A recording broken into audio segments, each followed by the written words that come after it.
So, tell me what the decision were to get going from a player into coaching. Definitely. My last year playing full season was 2019. Went to spring training 2020. Pandemic came around and ended up getting released. And then ended up being brought on as a coach that fall of 2020. Farm director, I owe it all to him. Josh Warfield brought me on and kind of just took off from there. So it's been awesome. Enjoy coaching? I love it. It's something that I've always wanted to do. Just playing and stuff. Definitely helping out my Latin American teammates, translating and just the memories and the day-to-day baseball activities and the road trip. So coaching kind of brings that same taste, and I'm enjoying it. Did you grow up learning Spanish, or was that something you picked up through osmosis? No, my mom is Panamanian, so bilingual in the house. Went to a language immersion school, elementary school as well, and then my parents would send me and my sister to Panama every summer to visit my grandparents, and just speaking Spanish in the house, and was able to pick it up. Being in professional baseball as well, speaking Spanish, and then being in the Dominican for a couple years, was able to keep working on it. So definitely blessed to be able to speak both languages. How important is it to have continuity with some of the pitchers already in the Diamondbacks listed players? No, definitely. Just having that relationship. Most of the guys I've worked with in the past, the only one was Dre Jameson, who was always a little bit more ahead in the development, but working with Chales, Hageman, Steinmetz, Kyle and Mann, just having that relationship. So when they're here in the fall league, it's kind of like, familiar face, a familiar voice, and the work has been good here so far. Kind of talking about the top prospects that you had a chance to. What do you have to say about Daniel Egan, David Hageman, Ashton Izzy, and all those other guys? No, definitely. Spent more time with Egan, starting in Hillsborough, first full season. Just getting to know him on a personal level. Super competitor. Getting his feet wet this first season he took off, which was good to see. And then Hageman and Izzy got him in the deadline. Just getting to kind of know them personally as well. And working with Hageman has been awesome in this fall league, and then Izzy during my time in Hillsborough was awesome as well. It's a funny story too. We saw a little bit of Izzy in Everett when he was in Everett, and then also like last year when I was in Visalia. So kind of familiar with the ability they had, and was really pleased to get him over here. And then talk about Hayden Dirk. Oh, Dirk, man, Dirk's been awesome. My second year in Visalia, just got to get him. Still kind of a little bit raw with the strikes. The stuff was always there. And then Hillsborough, he just put it all together, just keeping it simple, attacking the zone, throwing his plus spin, and see where he ended up. So it's been awesome to watch his development as well. So what's the feeling like when you see a guy that you coach get promoted up to the next level, or even into the major leagues? Oh, definitely. It's cool. I mean, they're closer to their dream. Definitely, it's happening so quickly as well. Sometimes I tell the guys, like, you could be in Visalia and Lowe and you find yourself close to the big leagues. Another example is Philip Abner. Was working with him when he first got drafted in Visalia, and then being with him in Hillsborough this last season, and he made his big league debut. So it's awesome to see, and it's definitely pleasing for me. So it's cool. All right. So what got you into coaching? Well, so I went to Concordia, Moorhead in Minnesota, played for 4 years there. Really had no intentions of staying in baseball after that. Ended up deciding to go to ASU, got my grad degree in sports law there, and then was a grad assistant on the baseball team there. Worked a lot with our pitchers, kind of more on the behind the scenes stuff, a lot of the advanced scouting. And then that transitioned into getting a video job with the D-backs. Did that for 2 years. Was able to go down to Mexico, coached in the Mexican Winter League. That led into kind of developing my relationship with Brent Strom. And Strommy really kind of helped cultivate my career from there on. And just kind of one opportunity to another led to where I'm at right now. So you mentioned that you were in you mentioned that you did video work on the player development. It was like, is there anything else that you did up there? So one of the big things that when I was in Reno for 2 years doing the video stuff, you kind of innately get to have good relationships with a lot of the players. And I think being, in a younger age coaching these guys, you're able to connect to them kind of on different levels, which ultimately led to just getting trust, right? Everything comes down to players' trust and buy-in. So I think that was kind of one of the big things that, again, kind of helped me get to this position. So you mentioned in your LinkedIn profile that you work on pitch shapes and designing plans for Major League players. Can you go a little bit more into detail about that? Yeah, so that was kind of with a couple of people from the front office. Again, everything came from opportunities built off relationships. Kind of got asked to help in on that. And again, on the video side, understanding a lot of the pitch metrics, how we can kind of lean into our pitcher strengths. That led to the opportunity to get to help out with our big league player plans a couple years ago now. So kind of working here in the Arizona Fall League, seeing different pitchers and seeing what you feel like that experience will help you moving forward? Yeah, I think it definitely, right, going for 2 years working with AAA big league guys, coming down into the ACL Fall League and stuff, it gives you a different perspective.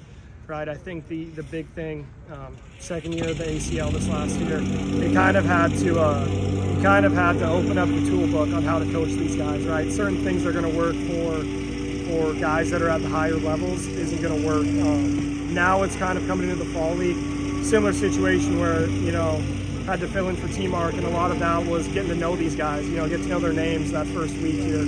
But at the end of the day, right, everything comes down to me building a relationship and getting these guys to trust me. Yeah, it's been fun so far. So what's been like working with some of the Diamondbacks pitchers here? So like Hageman, Chalice, Met. Yeah, all those guys, right? They all have their unique strengths. Right, and all we're trying to do is lean in, get them to understand those strengths and kind of build that confidence going into next season. And then last question. Yep. Two of the pitchers that you coached in the Complex League were some of the biggest velocity gainers. I think Vasquez gained almost 3 miles an hour. Yep. Kelly got boosted his fastball velocity by 4 miles an hour. It's like, what kind of goes into the process of, I guess you can say, unlocking more of a pitcher's potential? Yeah, again, I think a lot of it, right, those guys at those young age, they're naturally just going to grow into their body more, right? And I think a lot of it is, right, get them on the right nutrition, get them in the weight room, gaining strength the right way, and then understanding how they move and just kind of leaning into that. I think the big thing with those two is just having confidence, right? They have all the stuff in the world, but it's unlocking the confidence for them. So anyways, what's it like working with Flint Wallace and the rest of this coaching staff on the pitching side? Yeah, it's been good. You get perspectives from outside the orgs. I've only been with the D-backs on the pro side, so it's definitely nice. You get coordinators, directors coming into town. You get different perspectives on how to approach, working with guys. And no, it's just nice having different guys around. What things have you learned so far from all those other organizations? Yeah, I think the core principles are the same. It's just how different the message can be delivered. At the end of the day, right, we're just trying to get our pitchers to get dudes out. Right, you want to limit walks, get swing and miss, but also starters. The value is in pitching deep into game, not walking guys and getting outs. So, at the end of the day, that's the core root of everything. So, how has Dre Jameson looked so far? Yeah, Dre's been fun to work with. I've worked with him for parts of 4 years now. Developed a good relationship with him. At the end of the day, it's nice to be able to reflect back on the different cues, different things we've tried out, 3-4 years ago now. So it's good to have that kind of foundation and circle of trust that we have with each other. Does the stuff look like where it's supposed to be? Yeah, I think we're getting there, right? He was down for a little bit this year. For me, the big thing is getting that confidence back in him. That's Dre's number one weapon, is attacking with his confidence. And when he has confidence in his stuff, he's going to be electric. So something I've noticed the last couple of weeks is David Hageman. When he's holding a runner at first and he abbreviates the delivery, he loses about 2 miles an hour on his fastball, so it goes from about 93.7 to 91.8. Yeah. Is there something you're seeing there that might be causing that? Yeah, I think for him too, it's just get him back, right? Get him back to his strengths.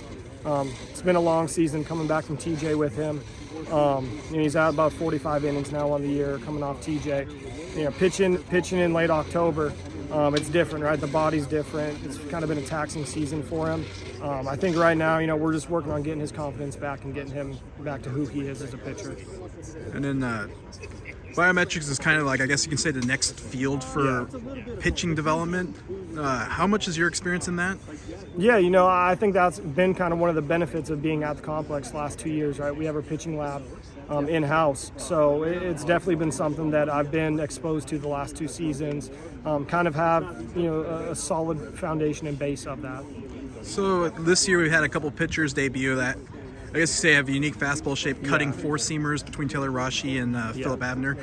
Is that something that was done by design, or is that just something that the pitchers just do well naturally? I think both those guys, it was definitely an acquisition side where, you identify an outlier trait in the guy's primary pitch and you lean into it. Especially with Abner, he's always had that four seam that cut. And I think the big thing, again, like we talked in the past, but it's you lean into those pitches with those guys and you get them to trust it and trust that it's going to work level by level as you keep going up.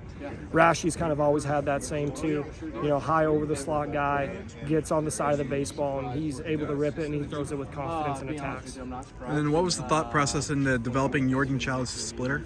Yeah, Chalice, that was kind of one of the things we were looking at. How can we add a third pitch to the mix? With him, it was just something that, a lot of thought goes into it behind the scenes. You have a couple different options for grips, and you just see which one clicks and which one works for him. And right away, we put that one in his hand last year. I think at the end of like bridge camp, we sent him back, and he picked up on it right away, and it's really kind of developed into one of his weapons. So tell me what it was like coaching here in the Arizona Fall League. Yeah, it was a great experience. Got to work with a lot of great guys. I think one of the best parts is you spend 4 weeks, 6 weeks here, you get kind of close with these guys. Same thing, right? You build those trusts with guys, build the relationships. It's been something that great experience. Going to look back on it down the road. Great experience. So when you're out there in the bullpen, you're coaching the guys up on various things like grips, cues. What's kind of the thought process going into that? I think at the end of the day, it's get the guys to be athletes. The second you get them to stop thinking, all of a sudden the athlete in them takes over. And these are some of the best athletes in the world getting to pitch here. So let the athleticism take over. And when we talk about making adjustments, is it just like really small micro adjustments with those two things? Yeah, sometimes it can be a slight grip change. A lot of times it's something slight with the body. But again, those are kind of things that you talk about more on flat ground catch play.